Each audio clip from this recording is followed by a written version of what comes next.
Hello everyone. இன்றைக்கி வீடியோவில் பார்க்க போகிறது கேக் டாப்பரில் ஸ்பைடர்மேன் வச்சு வந்திருக்கு. இதில் டோட்டலாக 8 பீசஸ் வரும் ஒரு பேக்கில்.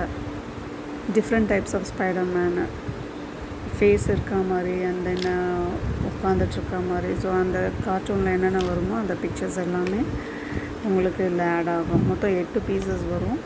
இது மாதிரி தான் இருக்கும். கேக் டாப்பர்னு இல்லை, இப்போ சின்ன குழந்தைங்களும் பெரியவங்களும் எல்லாருமே இந்த கேம் மாதிரி கூட நீங்கள் ப்ளே பண்ணி விளையாடிக்கலாம். ஸோ இது ஸ்பைடர்மேன் மட்டும் இல்லை, மற்ற எந்த கார்ட்டூன் தேவைப்பட்டாலும் டிசைன்ஸ் நம்ம பண்ணித்தரலாம். இதில் டோட்டலாக 8 பீசஸ் வரும். ஸோ உங்களுக்கு எதாவது தேவைப்பட்டதுன்னா எனக்கு வாட்ஸ்அப் பண்ணுங்கள். தேங்க்யூ.